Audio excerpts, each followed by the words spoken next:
श्री वृंदावन धाम उत्पन्ना एकादशी की परिक्रमा आरंभ करते हैं श्री राधा केली कुंज से।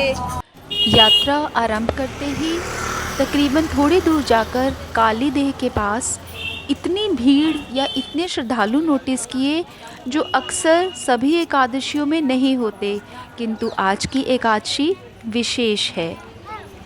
चलते चलते उन्हीं बाबा के दर्शन हुए जो अक्सर वृंदावन की सड़कों पर भूमि पर ऐसे ही राधा नाम कीर्तन करते चलते हैं।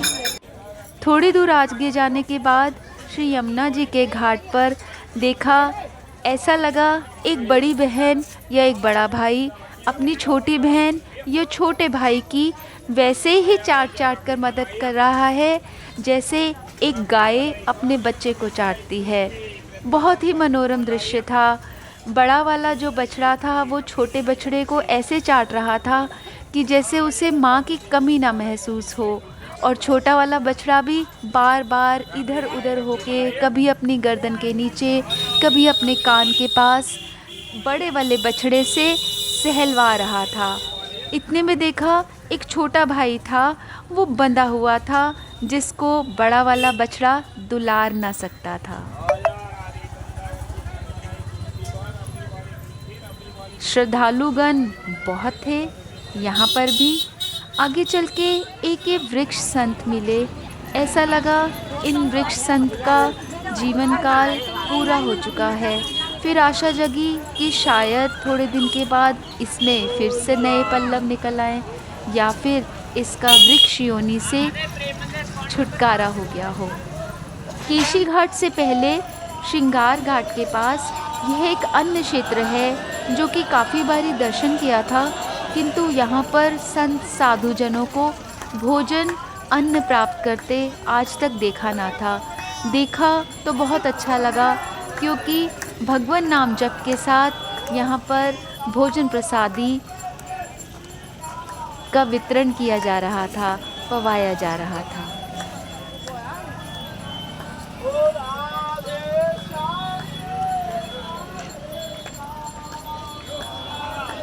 जब आगे बढ़ी तो अभी यमुना जी को प्रणाम, उनका आचमन अभी किया नहीं था। देखा तो कितने सारे सारस जैसे हंस जैसे पक्षी पूरे ही यमुना जल पर ऐसे उड़ रहे थे जैसे वो एक गलीचे पे चल रहे हों।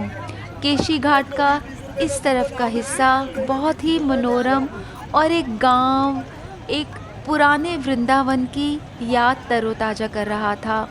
वो नावें, वो पक्षी, वो फलों की रेड़ियाँ, वो श्रद्धालु और उनमें परिक्रमा करते मुझ जैसे कुछ योग्य अयोग्य लोग। इस परिक्रमा पर भी कुछ टाइम श्री यमुना जी के साथ बिताने को मिला।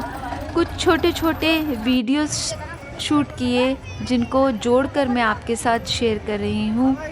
आज के यमुना जी के दर्शन बहुत ही पावन थे। कल कल करती धारा, और बीच बीच में जब भी मोटर बोट जाती थी तो उसकी वजह से जो लहरें बनती थी ऐसे लगता था कि कहीं ना कहीं ये एक छोटा सा समुद्र है, जब लहरें उठ उठ कर अपनी बाहें पसार कर तट तक आती थी। खैर आगे बढ़ी, ये रास्ता अब खुल गया था। जब यमुना जी पर दीपदान करने लगी तो बोट के अंदर देखा, ऐसा लगा ये मैना या कोयल, मैना ये रूठ कर बैठी हुई है, और थोड़ी देर के बाद उसका पति या बिलवड आया उसे मनाने के लिए, लेकिन वो मैना अभी भी रूठी हुई थी। खैर दीपदान किया, श्री यमुनाष्टक का पाठ किया, आचमन किया, कुछ जल ग्रहण किया। श्री राधा रानी का स्तोत्र भी आज कृपावश गवाया गया मुझसे, और कुछ समय यमुना जी के तट पर बिताया। वो मेल मैना अभी भी बैठा हुआ है वहीं, और थोड़ी देर के बाद ये नीचे चला जाता है अपनी मैना को मनाने। खैर यमुना जी का किनारा था, कुछ प्लास्टिक की थैलियाँ और फॉयल लगे डोने थे, उनको उठा के बहुत दूर तो नहीं पर कुछ 8-10 को इकट्ठा करके और कुछ को यमुना जी के प्रवाह हो रहे जल में से निकाल के थोड़ा सा दूर रखा। इन पक्षियों के वीडियोस बनाए ताकि अपनी यादें मैं अपने साथ संजो सकूं। जब ये दीपक विश्राम पा गया था तो इसे उठाकर मैं पूर्ववत अपने साथ ले गई थी, क्योंकि नहीं तो ये एक तरीके का कचरा बन जाता है। एक बार फिर आज के यमुना जी के दर्शन बहुत ही अच्छे थे। हमेशा ही अच्छे होते हैं, मनोरम होते हैं, किंतु आज हल्की हल्की धूप थी और हल्की हल्की ठंड थी। इनका जो कॉम्बिनेशन था वो अतिशय सुखकारी था। ये देखिए, वो मेल मैना नीचे बैठा हुआ है, मेरे ख्याल से वो मेल मैना है, और ऊपर वाली मैना मान करके बैठी हुई है।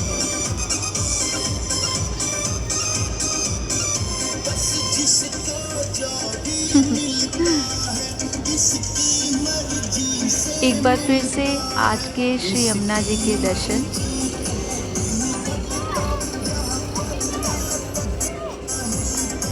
पक्षियों का कलरव। थोड़ी दूर आगे गई, तटीय स्थान के आगे, तो ये कराहता हुआ खच्चर दिखा जो कि मक्खियों से परेशान था, क्योंकि उसकी पीठ पर एक घाव था और लगातार अपना शरीर हिला रहा था। कुछ ज़्यादा तो नहीं कर सकी, लेकिन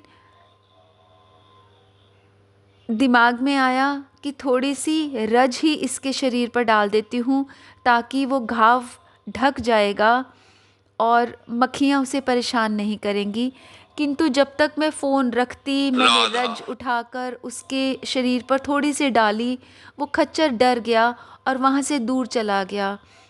अपने को असहाय समझते हुए मैंने उस खच्चर को उसी हालत में छोड़ा और आगे बढ़ गई।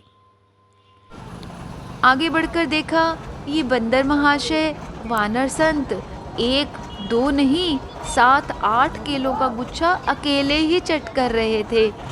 2 तो मेरे सामने उसने खा लिए। मैंने हिम्मत करके फ़ोन निकाला रिकॉर्डिंग के लिए, क्योंकि उसके पास तो खाने के लिए केले थे तो वो फ़ोन खींचता नहीं। खैर 1-2 और केले खाने के बाद बाई चांस उसका केलों का गुच्छा नीचे गिर गया।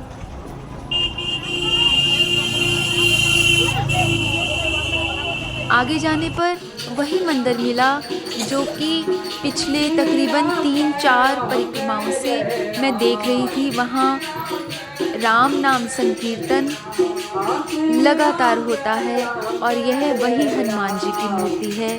जय राम जी की, राधे राधे हनुमान जी। थोड़ी ही दूर आगे गई थी कि दिल को सुकून देने वाली यह श्री राधा रानी की रसोई दिखी। इन व्यक्ति ने बोला कि इन्होंने तकरीबन 1-1.5 महीने पहले ये शुभ काम शुरू किया है। देखिए, नीचे टाट बिछाए हैं, बंदर ना आ जाए इसलिए हाथ में डंडी है। श्री राधा रानी की रसोई है। सामने अभी आपको एक QR कोड भी दिखाऊंगी अगर आप इसमें कुछ पेमेंट डालना चाहें।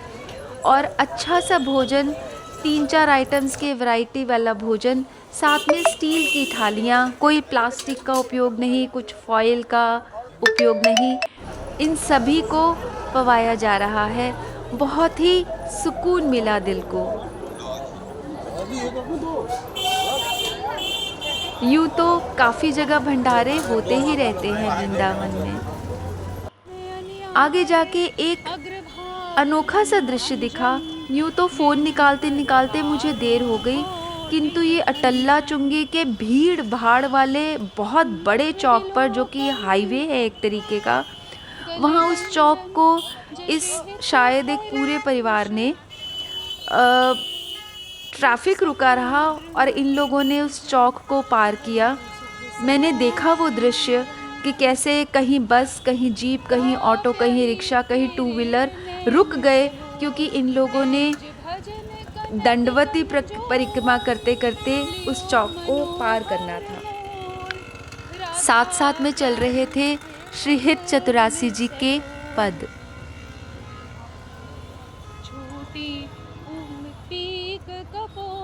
अब अग्रसेन धर्मशाला आने ही वाली थी, तभी देखा एक और दंडवती परिक्रमा करते, बिल्कुल उसी तरीके से जिस तरह गुरुदेव ने बताया है। ऊपर कोई वस्त्र नहीं होता, तो इन भक्त ने भी अपने ऊपर का अचला अपनी कमर पर ही बांधा हुआ है और बड़ी तन्मयता से ये दंडवती परिक्रमा कर रहे हैं। श्री वृंदावन धाम इन पर अपनी कृपा बरसाए रखे।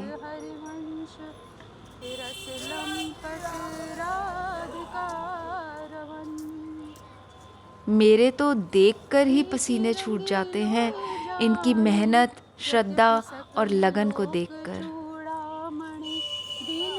और इस तरह परिक्रमा पूरी हुई। प्रभु दयाल रहे और उत्पन्ना एकादशी की परिक्रमा भी श्री वृंदावन धाम सद्गुरु और श्री राधा वल्लभ लाल की कृपा से सकुशल पूरी हुई। राधे राधे। उत्पन्ना एकादशी की जय हो।